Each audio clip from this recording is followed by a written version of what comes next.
was a lot of money. There was a lot of construction. This was not a little movie. And for a period of time, I didn't have a weekend off for 11 weeks. If it's for killing it, that's the way we'll do it. I'm for that. Nothing else. It got tense inside those corridors. He loves working with smoke. Tons of smoke. This beeswax. Sometimes I know they used to complain about me not sitting there having a heart-to-heart. I didn't want to sit there and have a heart-to-heart. I wanted them to feel insecure. I wanted them to be afraid. And that's why I'd never show them the alien.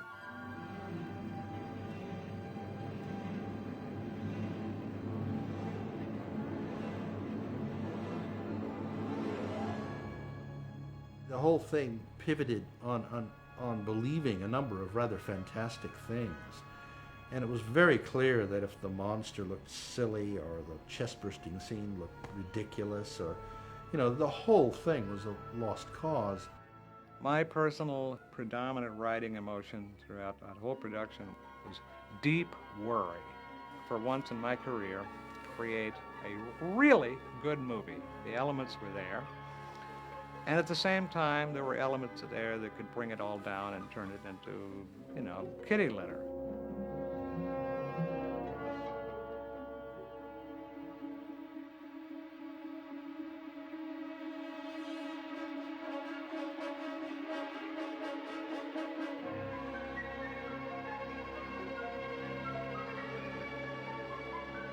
Shot at Shepperton Studios. Then it was a kind of slightly run down just outside of London and been a famous studio. But the Who were in a soundstage trying out a laser show next door to us. There was a special effects unit at Bray Studios, which was way at the other end of London. I actually left right when they started shooting. I thought, Gordon was going to stay there. Came back when there were some problems and spent most of the next year there until we were finished. I went on the set several times, yes. Quite remarkable, actually. I didn't expect it to be quite as fascinating as I found it to be. I remember the first day I went on the set, they took me through the whole workshop and showed me what they were doing, and I was pleasantly surprised. I seem to remember the length of the production was, I think it must have been about 14 weeks. I know we went over a couple. It was a tough schedule, very, very tough. It was tough because Ridley was, as always, pushes the fabric. It was tense because the budget was very low, and there were, within the first 4 days of shooting, there were 9 producers and studio executives on the set just counting the minutes on Ridley and complaining and why wasn't he shooting, and he was shooting so fast. They gave him no pre-light time, so he was trying to find the look in the first 2 days. And one of the producers, I remember, came to me on the 4th day and said, "Why is he taking so long?" And I said to him, "I don't understand what you're saying. He's doing 40 setups, 50 a day sometimes. The stuff looks amazing. I don't know what you're all doing." And it did get to Ridley. I remember one instant, I was right next to him. He went off like a rocket. It was like power coming out. He punched his fist right through the ceiling of the bridge in just sheer frustration because he did not understand why everyone was on his back.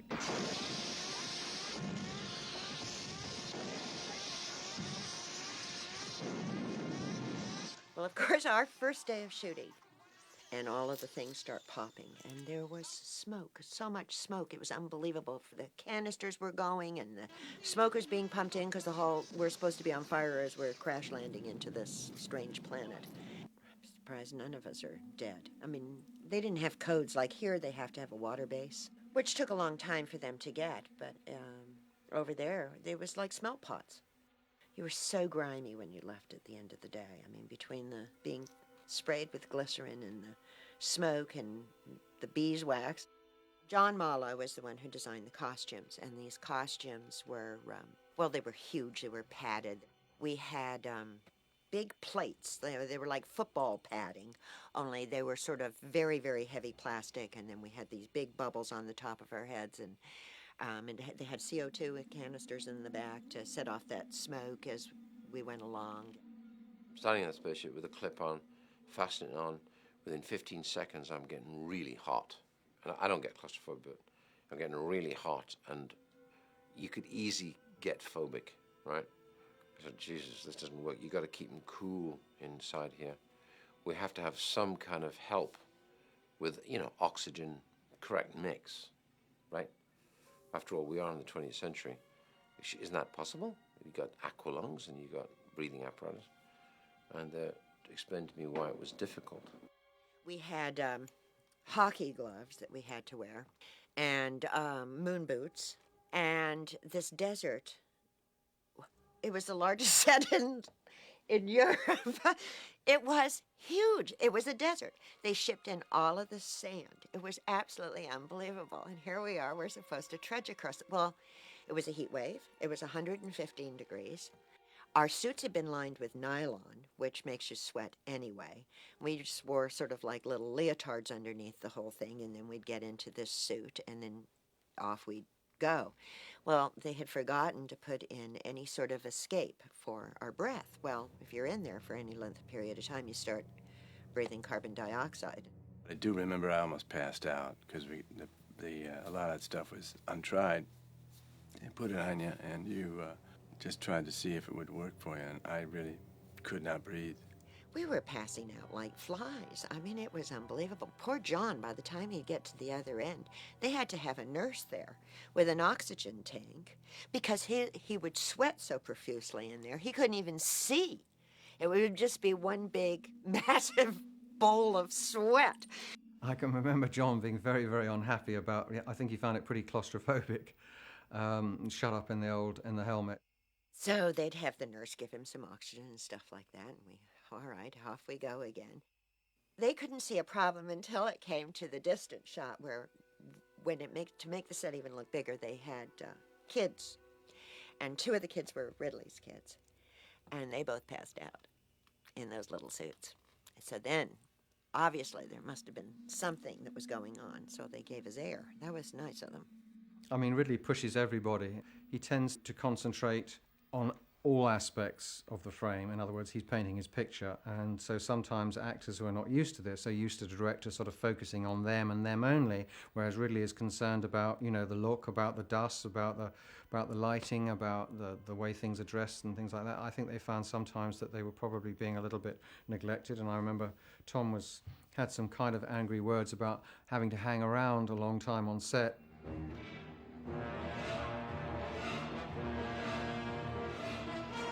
The studio, of course, resisted a lot of what he was doing, resisted the time he was taking. I resisted some of the time he was taking. We had a full cast waiting for 3 days in one case. Now, Tom, in your time. I mean, okay? wait till I'm moving here. Yes, I will. Okay, ready? And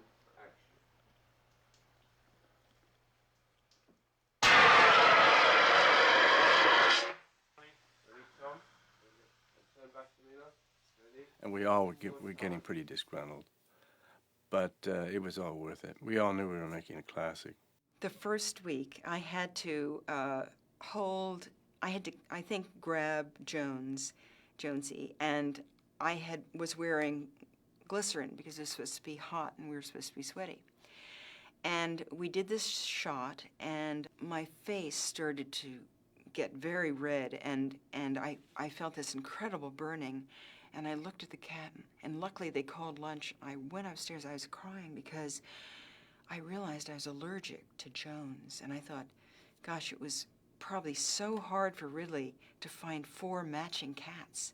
They're going to get rid of me because I'm allergic to the cat. I was sure that it had been harder to find the cats than me, and maybe it was as hard, I don't know. But luckily, after I washed my face, it was the glycerin in cat hair that I was allergic to. But I remember thinking, I'm so out of here, Everything was so claustrophobic on that set. I mean, that is one of those sets where you walked in, and there's the engine room. Well, that's fine. But connected to that is the corridor. Connected to that was the cafeteria. Connected to that was the hospital. It was all connected, the ship. So once you were on, you were on. You had to go through everything in order to get off. So you could actually walk around the set and come out in different places and never leave it. And that's, in a way, how Ridley liked it and shot it. And you couldn't see out, so you didn't know where you were. and it was almost like shooting on location, and that really did contribute to the claustrophobia and the realism. I know it really affected the actors because they, no matter where they looked, they saw Nostromo, you know, long halls and everything. They never, with practical lighting, you know, all inside. Because I was mostly off-Broadway actor, to be in this set, there were these beautiful, majestic sets where you could roam freely and see the whole world of the film.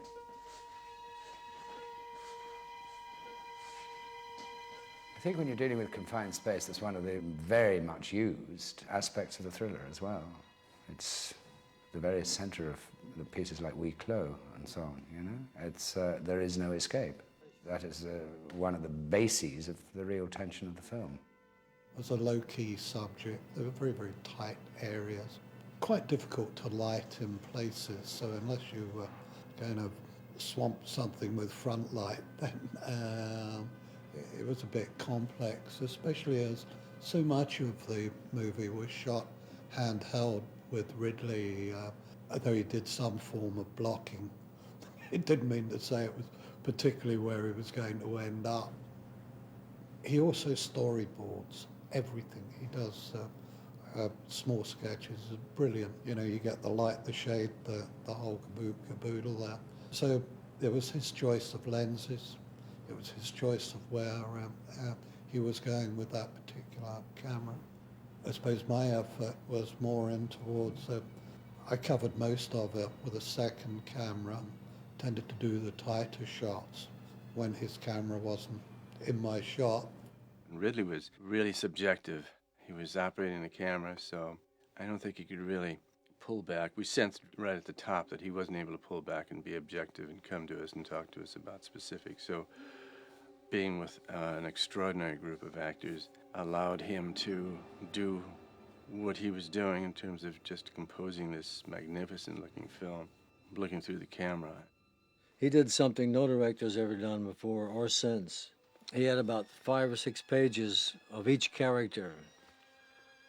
And this is the actor's work usually, but he had the whole background, how many missions I'd flown, my mother and father, my family, had my whole history written out on paper. This is one of the things about Dallas's character, and for the other characters too, there was no history. It was hard to really, it was about the alien, let's face it. It wasn't about these character building, any one of these individuals. That was something we had to realize as we went along. I think we ought to discuss the bonus situation. Right. Brett and I, we think we deserve full shares, right, baby? Well, we were doing the breakfast scene, and it was very low energy, I remember, and I could tell that Ridley wasn't pleased, but he was again behind the camera, and as we walked away from the master with the group of all of us, Ridley suddenly turned to me and he grabbed my hand. He said, "Look, I don't want to give you your motivation to pick up your fucking teacup." And I went, and I burst into tears and I ran off.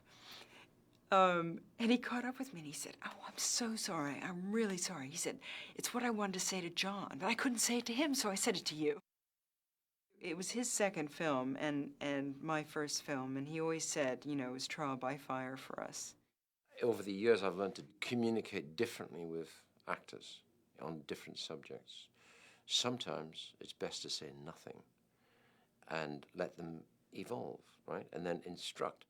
It was interesting. We'd find ourselves going off and having lunch together and going down to the pub and talking, and it actually became like these, you know, 7 people on the ship. It was kind of interesting, and you sort of developed your own little character from that. Well, you know, I was from the theater, and I didn't realize that some actors really love to improvise, and Yaphet was certainly one of those. And Ridley, at that point, he was operating, and I'm not sure how comfortable he felt with our little group. And I remember that one of the scenes where there was a lot of improvisation was a scene which he used to film the rehearsals.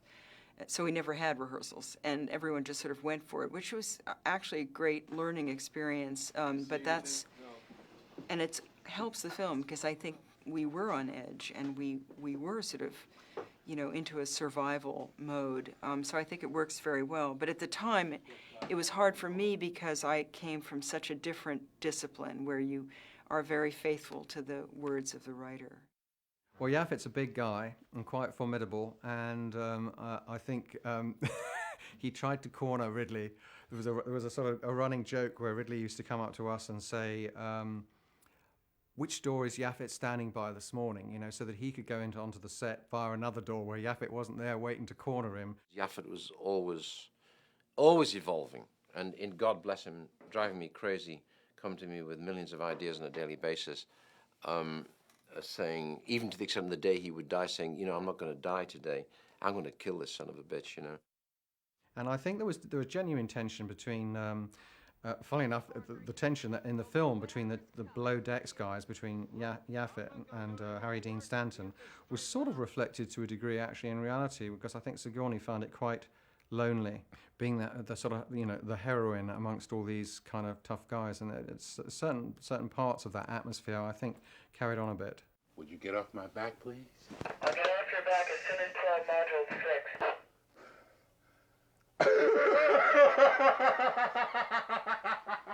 Sigourney had certain nervousnesses because Ridley wasn't inviting her at all to Russia's, and it was an early movie for her, so she wasn't quite sure how she was coming over. Sigourney was the new kid on the block, and they all felt that she wasn't really doing that good a job in the scenes with her. And they were grumbling among each other and felt that it might hurt the success of the film. And she and Yaphet especially would argue a lot in between scenes, but that manifested itself in the movie that was very convincing. Anybody say nothing? I'm thinking. Oh, think fast.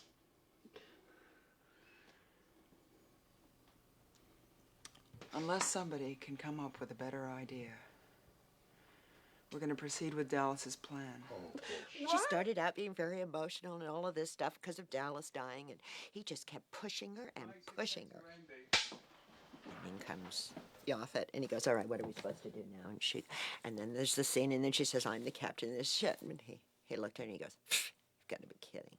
Listen, I'm not drawing any goddamn straws. I'm killing that thing right goddamn now, and I'm not waiting. That's what I'm talking about, Parker, if you will listen. Let's hear it. I'm listening. I want to hear the plan. Well, the third time he comes on, he goes, you're the captain of this ship? I'm 250 pounds, black as can be. I have a fucking following, bitch. So if you're the captain of this ship, you better fucking tell me I am. Well, off he goes again. This time he comes on, and I'm sure that Ridley was egging her up because she had to be really, really strong. And so now this time he comes into the thing, and she goes, I'm the captain of this ship. And he says, okay. Listen to me. If we break quarantine, we could all die. Would you open the goddamn hatch? We have to get him inside. There was the scene in the hallway when she won't let us onto the ship after this whole trudging along with the bloodsucker on John's face, and we come in, and then she starts getting upset and saying, you know, we shouldn't be there, and then I slug her. Well, every time I went to hit her, she would duck the hit. Right, what the fuck is going on? Hey!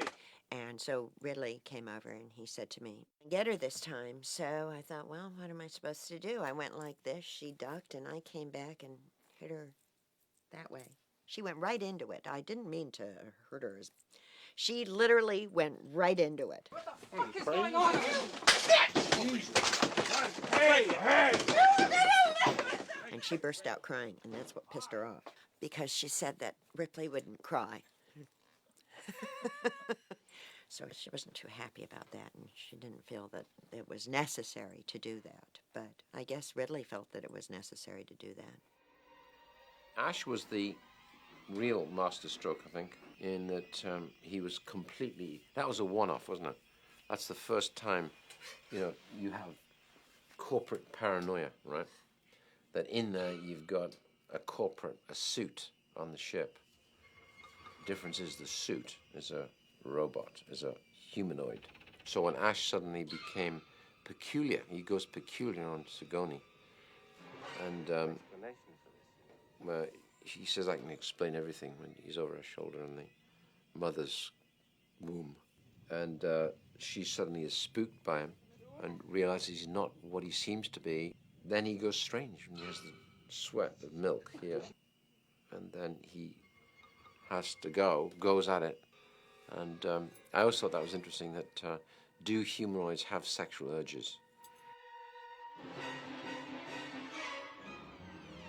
You know, what would be nice is that this is the closest he ever gets to a sexual relationship.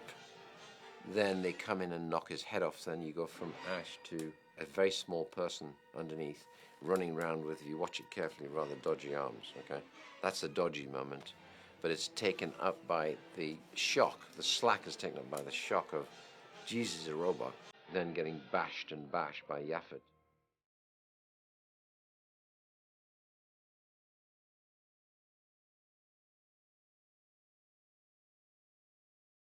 And then you've got Ian with his head stuck to the table, lying in a sea of milk and caviar and pasta and glass marbles. I thought the glass marbles were great. They're like memory, clear glass marbles.